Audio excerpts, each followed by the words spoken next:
Hi, I'm Gary Smith. My choice of a famous female from the American Revolution is Abigail Adams. She was the wife of John Adams, who was a diplomat to France and the Netherlands during the American Revolution. Regarding Leah Milio's question, how important was it to have a famous female from the American Revolution? In the case of Abigail Adams, it was quite important indeed.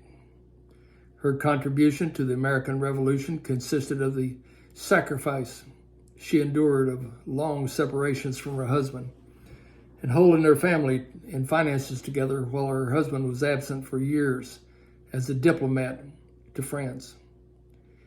Abigail's letters to friends, family members, and her husband from those years are important means of studying the history of that period.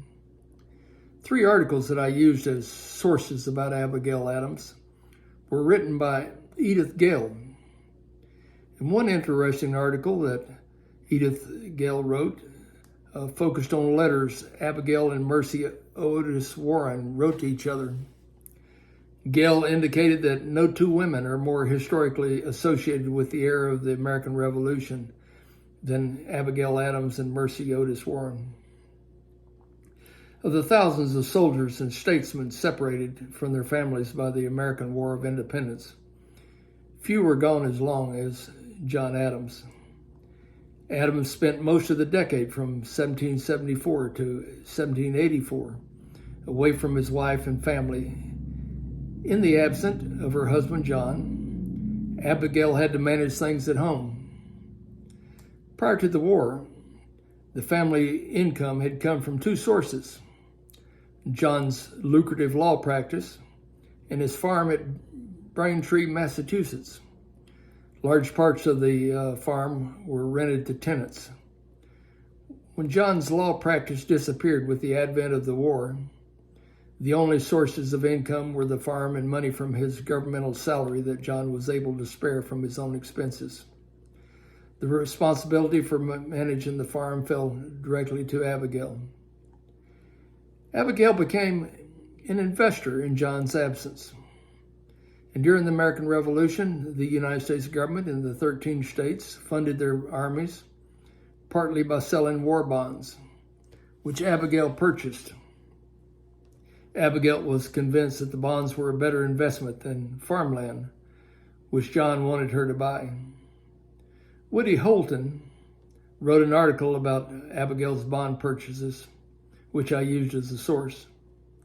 Also, Abigail purchased 1,650 acres in a projected township of Salem, Vermont.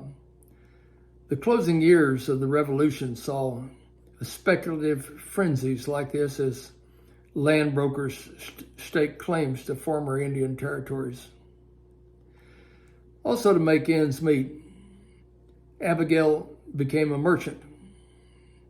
John sent Abigail goods from France, which she sold.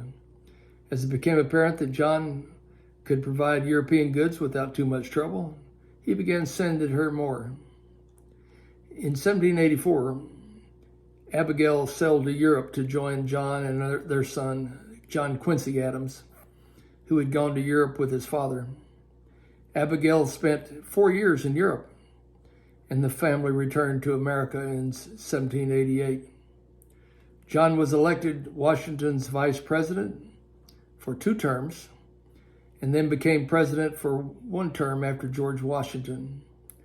John and Abigail's son, John Quincy Adams, who was notable in his own right because he became the 6th president of the United States.